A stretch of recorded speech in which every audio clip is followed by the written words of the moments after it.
क्या हुआ केदार? तुम सहसा रुक क्यों गए? गुरुदेव, इस गांव में भिक्षा मांगने नहीं जा सकता। केदार, अब तुम एक भिक्षु हो, और भिक्षु हर विरोधाभास से ऊपर होता है। वो ये तय नहीं करता कि जो जीवन में आ रहा है वो उसे स्वीकार्य है या नहीं। अभी तुम लोगों में रहकर स्थिर और शांत, जीवन में जो भी आता है वो उसे स्वीकार करता है। ये बीता हुआ कल है जिसे मैं छोड़ आया हूं। केदार, बीत गई वो बात गई।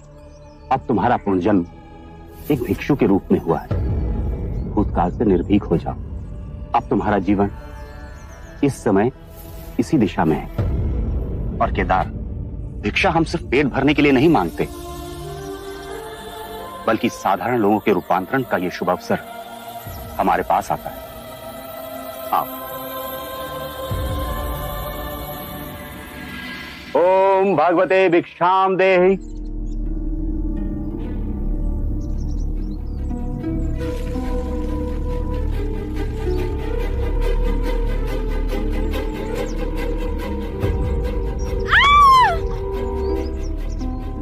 क्या हुआ पुत्री?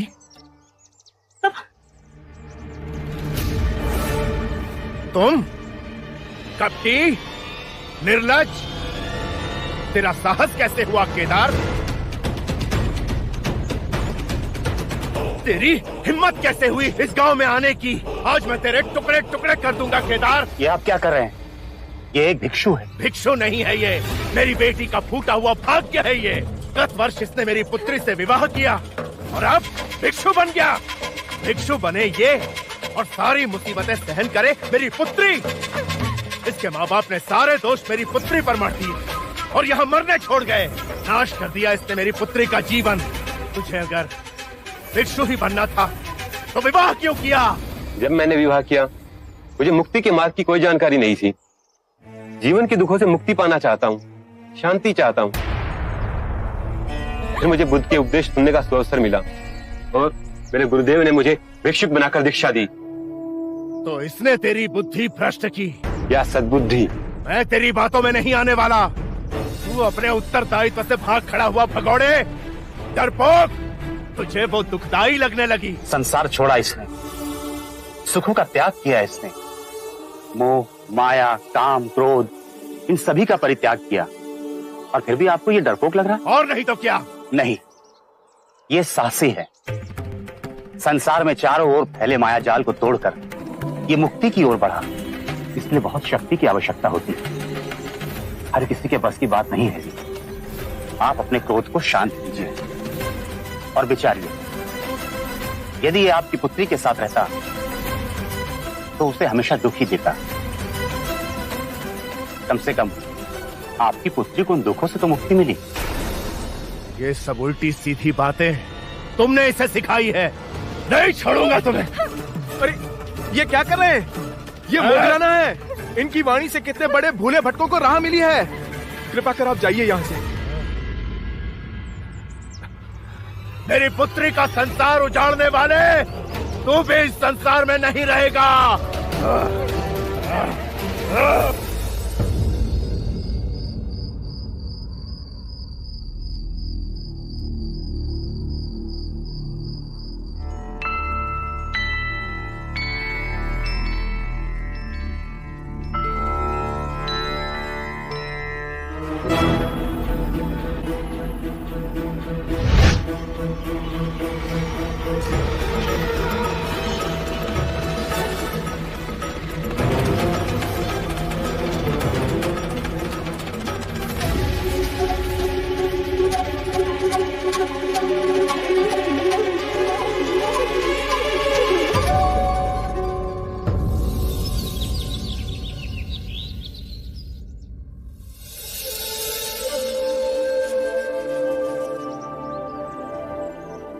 लाइए बुद्ध, आप हर दिन भिक्षाटन करने जाते हैं, हर दिन उपदेश देते हैं।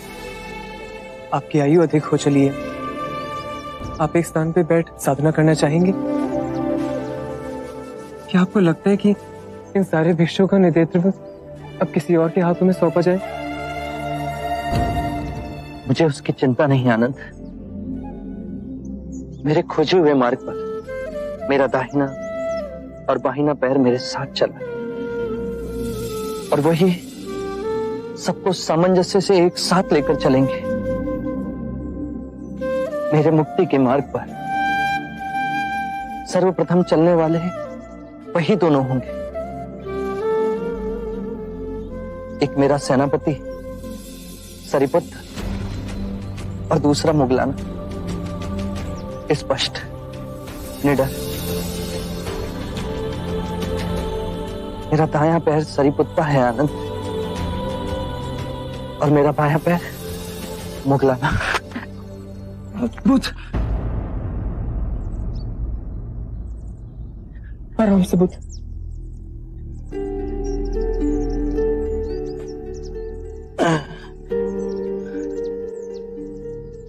गुरुदेव,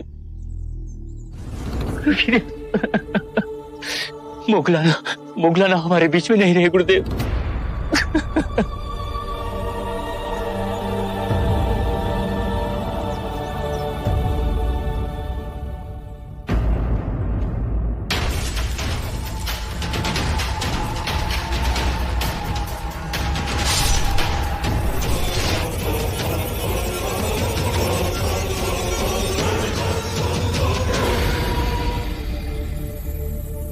मुगलाना के अंतिम संस्कार के लिए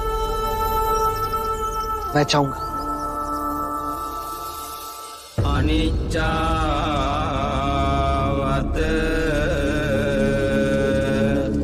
संका। मुगलाना ने संघ की बहुत सेवा की, उन्हें अश्रुओं से विदा ना कर।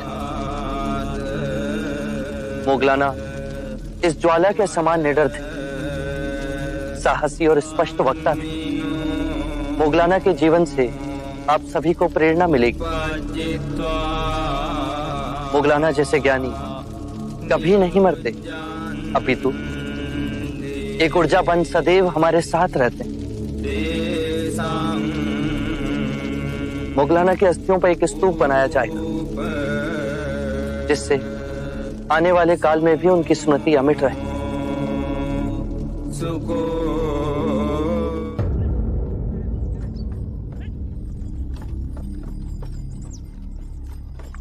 अरे बुध आ गए। प्रणाम प्रणाम प्रभु जी, प्रणाम। आइए आइए, इस पेड़ के नीचे कुछ पल के लिए विश्राम कीजिए। आइए ना, विश्राम कीजिए, आइए। जी बुध, थोड़ी देर यहाँ विश्राम कीजिए। कृपया आज उपदेश मत दीजिएगा, आप पहले से ही थके हुए हैं। आनंद, परम सत्य का ज्ञान आकाश में नहीं, मनुष्य के हृदय में होता है।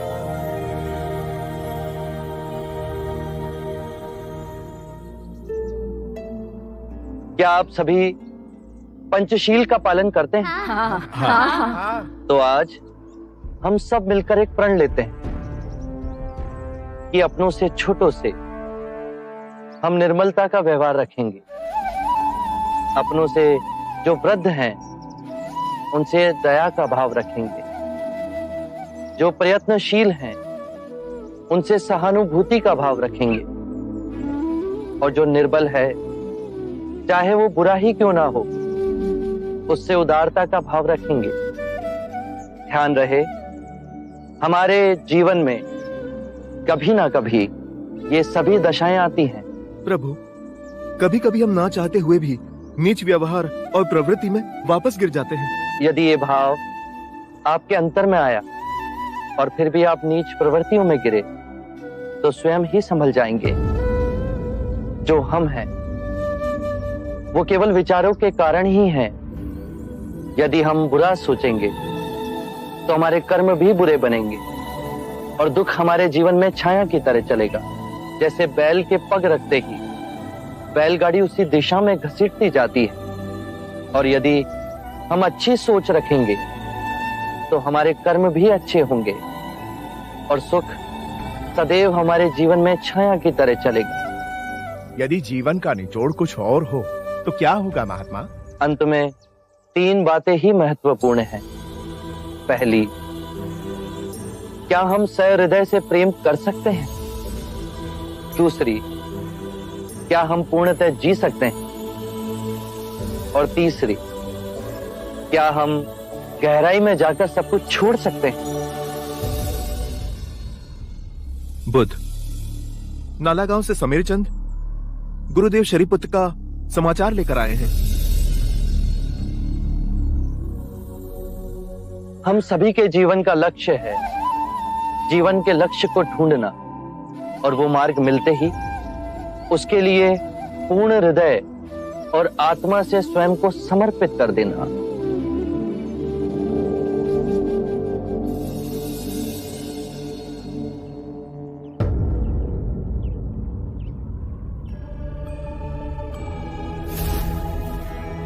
सरीपुत्ता का क्या समाचार लाए हो शमनीर चंद? गुरुदेव, सरीपुत्र निर्वाण को प्राप्त हो गए। बुद्ध,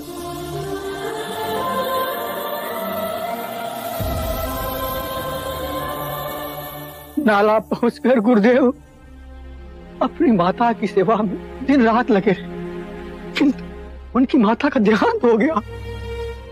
इसके बाद उन्होंने निर्वाण लेने का निश्चय किया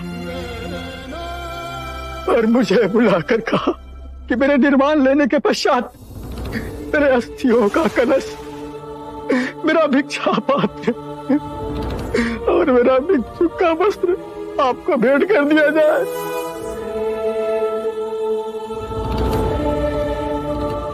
गुरुदेव सारीपुत्रा ने मुझसे कहा था कि बुद्ध संसार छोड़ेंगे उसके पहले मैं ही अपने प्राण त्याग दूंगा।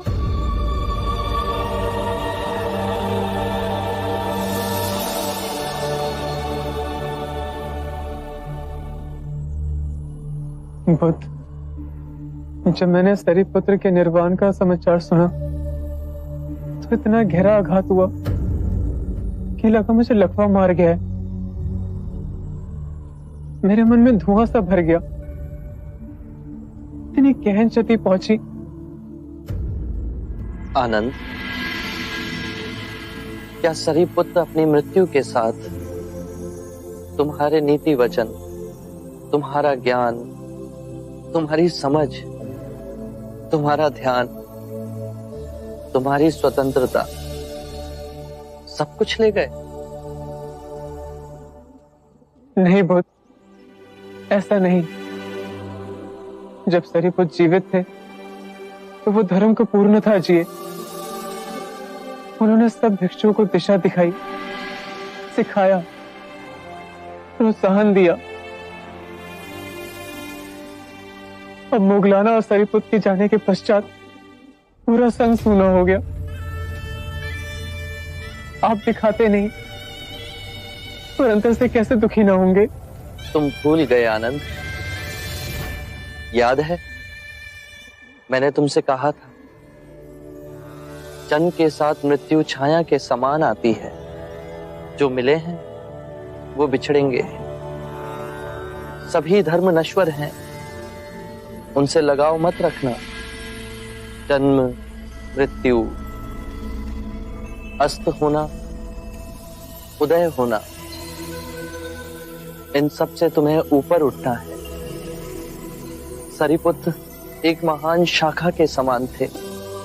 उन्होंने पूर्ण कर्तव्यनिष्ठ हो संपूर्ण वृक्ष का पोषण किया। वो शाखा उस वृक्ष से अभी भी जुड़ी है। वो वृक्ष भिक्षुओं का संघ, जो परम ज्ञान को साध रहा, छन छन में बांट रहा है। आनंद, अपनी आंखें खोलोगे तो पाओगे सारीपुत्र इन वृक्षों में, चांद में, उन मनुष्यों में जिसे उन्होंने शिक्षा दी है, तथागत में जिस राह वो गए हैं उसके कण कण में जीवांत हैं। ये मत सोचो कि सरीपुत्र हमें छोड़कर चले गए। वो सदैव हमारे साथ हैं।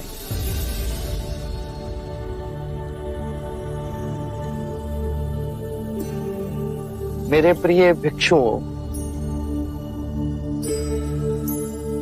सरीपुत्र निर्वाण को प्राप्त हुए। आज मैं तुम सबसे कहता हूं, अपो दीपो भवे, अपना दीपक स्वयं बन। स्वयं पर विजय प्राप्त करना असंख्य युद्धों पर विजय प्राप्त करने से कहीं अधिक है, और वो विजय सिर्फ तुम्हारी है, उसे तुमसे कोई नहीं छीन सकता। ना देवता, ना दैत्य,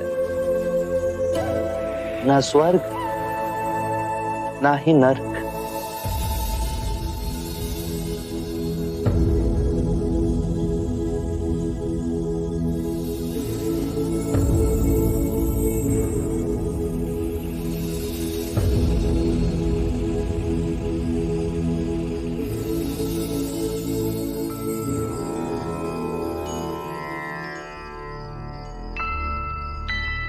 आज आपने आने में बहुत देर लगा दी। आनंद, आज मैं वन के हर एक वृक्ष से भेंट करके आया हूं।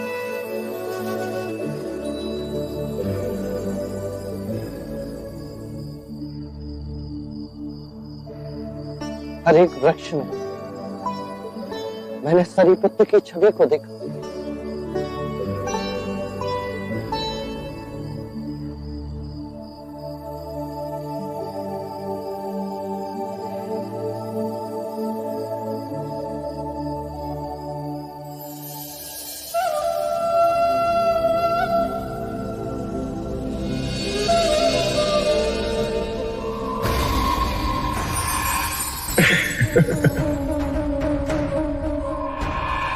तुम्हारा नाम सिद्धार्थ नहीं, प्रश्न होना चाहिए था।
इस विशाल गगन में क्या देखते हैं बुद्ध? उन चेहरों को देख रहा हूं जो इस प्रकृति में विलीन हो गए, समा गए अनंत की गोद में।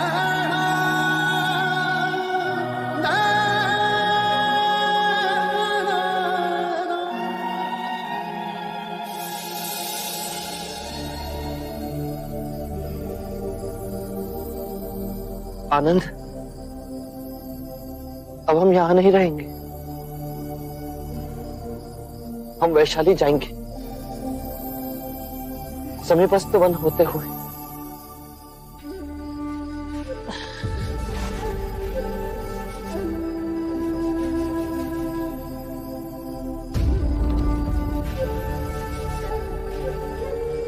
दायां और बायां पैर खोने पे भी आपके समान सामंजस्य से चलने वाला कोई ना होगा बुद्ध।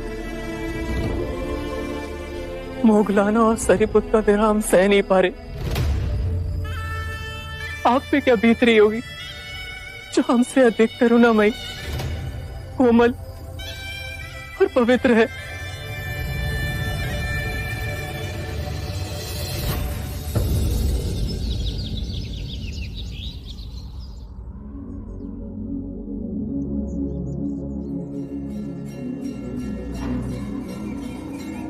अद्भुत सौंदर्य है वैशाली में।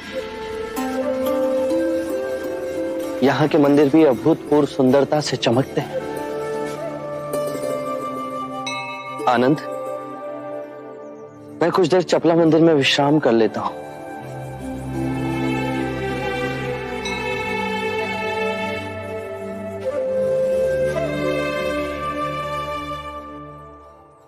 कृपया कुछ देर यहाँ विश्राम कीजिए बुद्ध। मैं भिक्षाटन करके आता हूँ।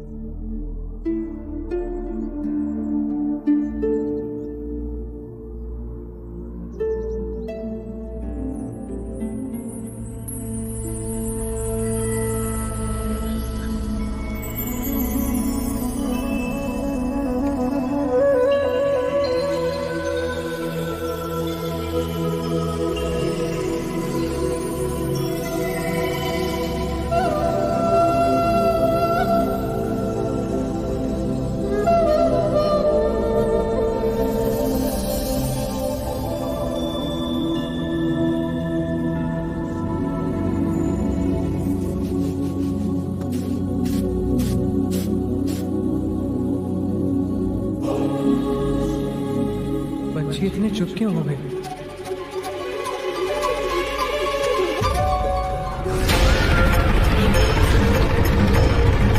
धरती कम, बुद्ध ठीक होंगे ना?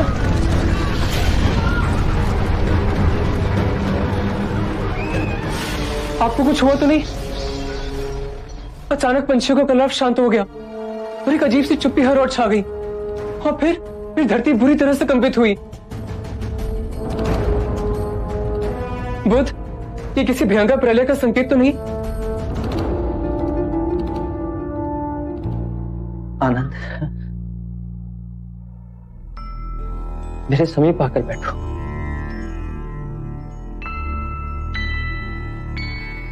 कहिए तथागत। आनंद, मैंने एक निर्णय लिया है। आज से ठीक 3 माह पश्चात मैं महापरिनिर्वाण लूंगा।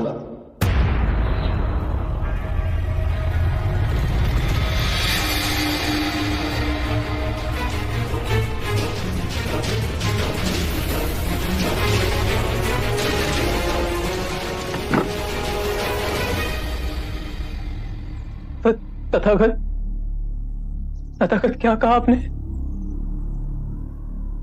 मैंने अवश्य ठीक से ना सुना। आज से ठीक 3 माह पश्चात मैं महापरिनिर्वाण लूंगा। ऐसा निर्णय क्यों ले रहे हैं? ये सत्य नहीं है। आप मेरी परीक्षा लेने के लिए कह रहे हैं ना? जो जन्मा है वो अपने बीज के साथ मृत्यु लेकर ही आता है। आनंद, मैं बुद्ध हूं, पर जिस शरीर में हूं वो वृद्ध हो चला है। मैं अपनी यात्रा के अंतिम चरण में हूं। इन 80 वर्षों में मैंने कई ऋतुओं को, कई सूर्यों को, कई चंद्रमाओं को खिलते और लुप्त होते देखा। और फिर तुम्हें भी मेरी सेवा करने में कष्ट होता है। नहीं तथागत, मैंने कभी आपसे शिकायत की? कभी आपकी सेवा करते हुए कोई भी भूल चूक हुई? प्रभु, आप देह कैसे त्याग सकते हैं? आप तो करुणामयी है। आप अपने भिक्षुओं को बीच मैदान में कैसे छोड़ के जा सकते हैं? हम सब पे कृपा कीजिए।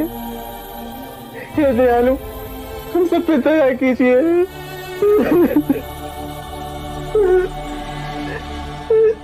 आनंद, मेरी ओर देखो।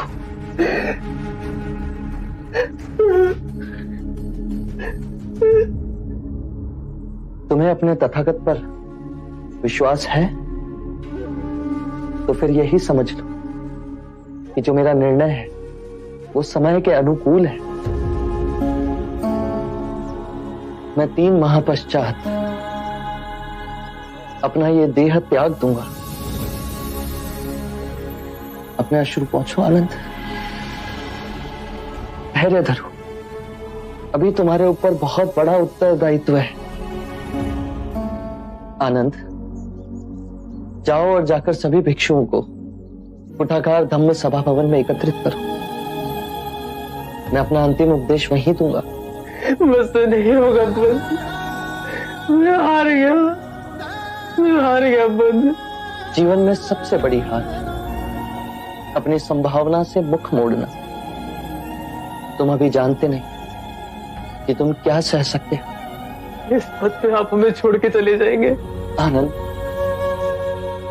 तुम इस पथ पर तब तक नहीं चल सकते जब तक तुम स्वयं वो पथ ना बन जाओ।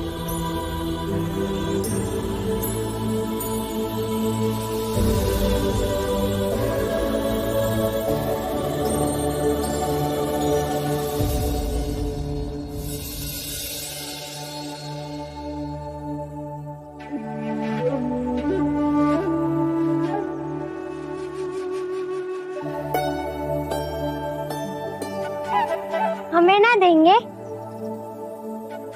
अवश्य देंगे।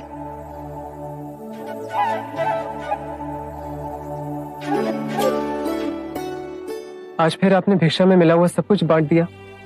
इन बच्चों को खाते देख मेरा पेट भर गया आनंद। गुरुदेव, आसपास के सारे भिक्षु और भिक्षुणियां महावन के कुठागर सभा भवन में एकत्रित हो रहे हैं। आप चलेंगे वहां?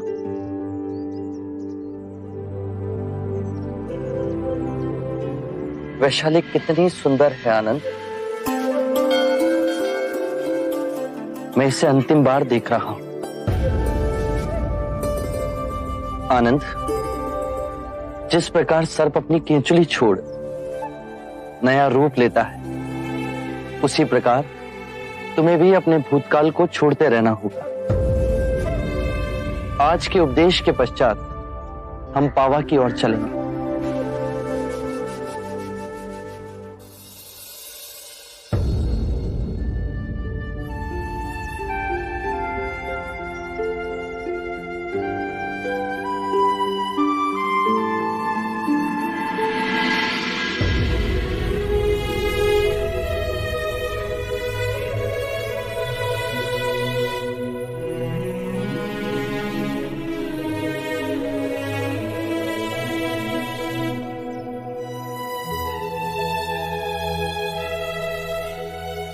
जो भी सद्धर्म के मार्ग से जुड़ना चाहे, उसके लिए हमारे संघ के द्वार खुले हैं।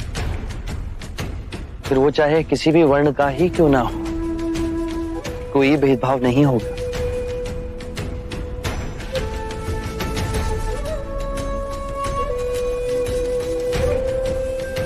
विशाल नदी की एक अकेली धार बन मैं बह चला था। अब कितनी अनेक धाराएं इस प्रवाह में जुड़ती जा रही हैं।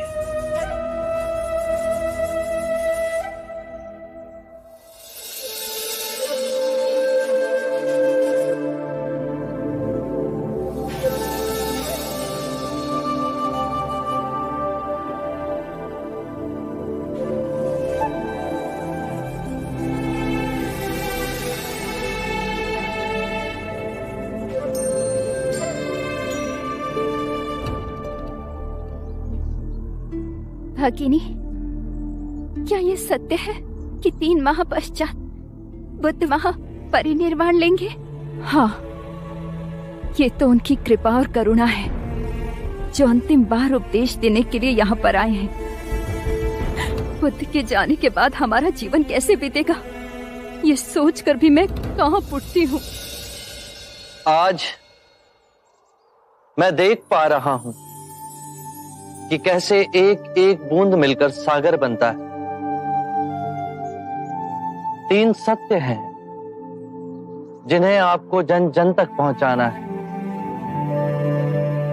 उदार हृदय, दयालु वचन और सेवा में अर्जित जीवन और करुणा,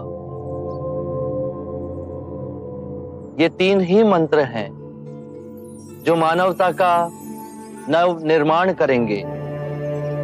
हर प्राणी से करुणा रखना, धनी हो या निर्धन, सबके जीवन में पीड़ा होती है। किसी के कम तो किसी के अधिक। मेरे प्रिय भिक्षुओं और भिक्षुनियों, मैंने आज तक जो भी आप सबको सिखाया है, उसका ध्यान पूर्वक अध्ययन करना, उसे अनुभव करना, सतत अभ्यास करना, स्वयं जांचना और परखना, उसके बाद ही मानवता में बांटना। परम सत्य का ज्ञान आने वाली पीढ़ियों तक पहुंचे, इसका बीड़ा आज आप सभी ने उठाया है। किसी भी बात पर सहजता से विश्वास मत करना, चाहे वो मेरे ही कहे हुए वचन ही क्यों ना हो, जब तक वो तुम्हारे विवेक और तुम्हारी व्यवहारिक बुद्धि से मेल ना खाएं।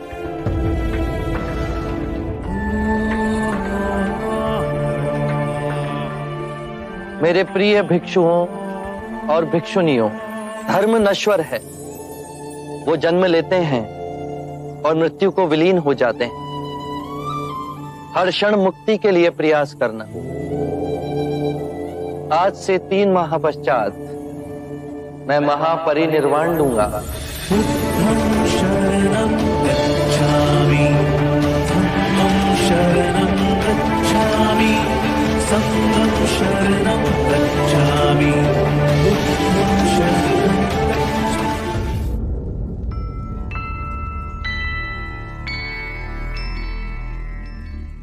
अनिरुद्ध, हम जब भी भिक्षा लेने जाते हैं तो कोई ना कोई अक्षय बुद्ध के विरुद्ध सुनना पड़ता है। बुद्ध तो गजराज की गरिमा से चले, और जिन सब ने उन पे मिट्टी फेंकी है, हाथ तो उनके मैले हुए हैं। तुम्हें स्मृति है कि वैशाली के ब्राह्मण का बुद्ध ने कितनी सरलता से उत्तर दिया था। आप विरोधाभास की बात करते हैं। आप पुनर्जन्मों को मानते हैं, परंतु आत्मा को नाकारते हैं। यदि आत्मा ही ना होगी तो पुनर्जन्म कैसे होगा? सत्य कहा आपने, किंतु इसमें कोई विरोधाभास नहीं। आत्मा के बिना पुनर्जन्म हो सकता है। कैसे? आपने आम का फल देखा है? यदि उसकी गुठली को हम धरती में गाड़ दें तो वो पुनः आम का वृक्ष बन जाती है, जिसपे कई आम आते हैं। तो ये आम का पुनर्जन्म हुआ ना? आप निराशावादी हैं। हे आर्य, आपका प्रथम सत्य यह है, सर्वम दुखम दुखम, सब दुख है, जन्म दुख है, मरण दुख है, जीवन दुखों से भरा हुआ है। यह निराशावाद नहीं है तो क्या है? सत्य कहा आपने, किंतु प्रथम आर्यक सत्य के पश्चात मैंने दूसरे आर्यक सत्य में कहा दुख का अंत है। दुख के अंत की बात करने के लिए मैंने दुख की प्रथम बात की।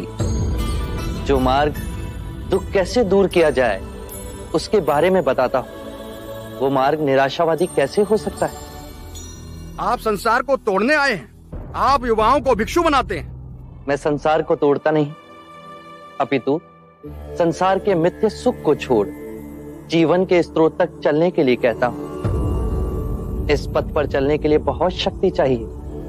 इस पर केवल महावीर ही चल सकते हैं। इस अथाह संसार में हाथ में भिक्षा पात्र लिए हर क्षण में स्वयं को केंद्रित करना नग्न तलवार की तेज धार पर चलने के समान।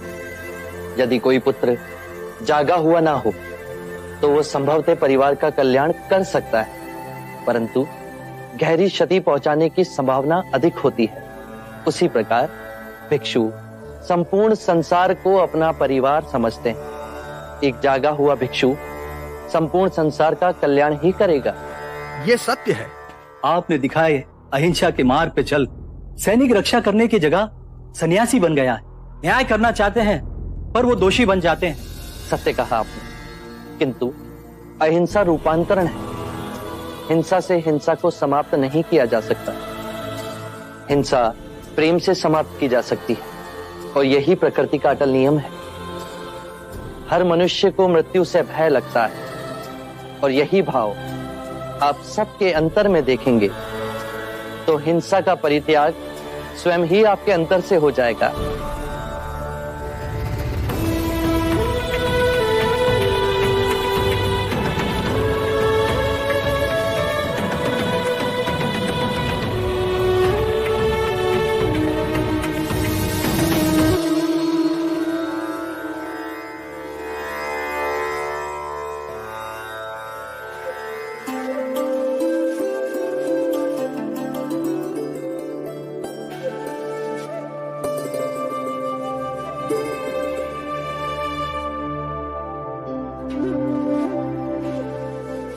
तथागत, आप जानते हैं मुझे इस समय क्या स्मरण हो रहा है? एक बार जब आप उपदेश देने आए तो आपने कुछ ना कहा, एक शब्द भी नहीं। केवल ताल से एक श्वेत कमल का पुष्प उठा सारे भिक्षुओं को दिखाया। ताल के कीचड़ से कमल के पुष्प की जड़ें अभी सनी हुई थी।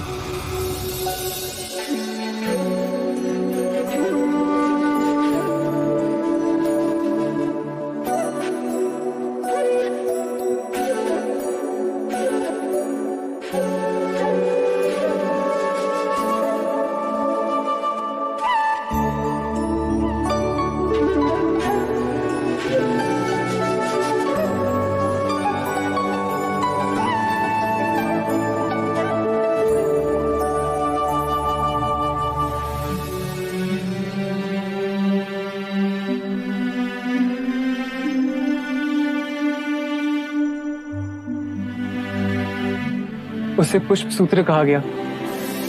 हम तो कुछ न समझ पाए, पर महाकश्यप वो आपका संदेश समझ गए।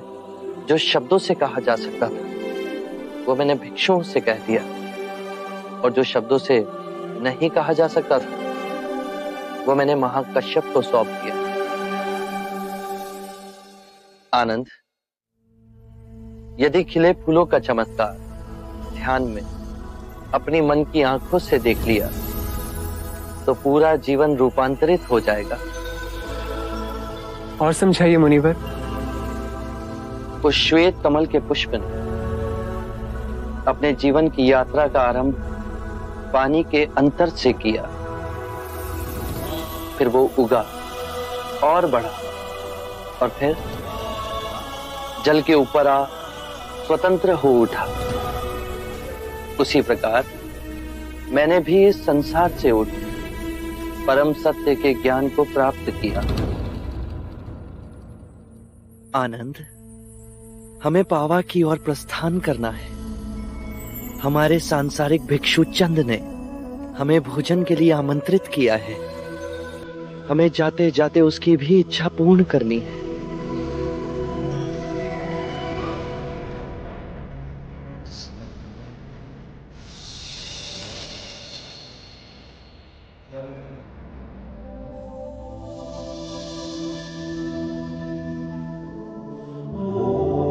सत्य है जिन्हें जन जन तक पहुंचाना है। उदार हृदय, दयालु वचन, सेवा में अर्जित जीवन और करुणा, यही 3 मंत्र मानवता का नव निर्माण करेंगे।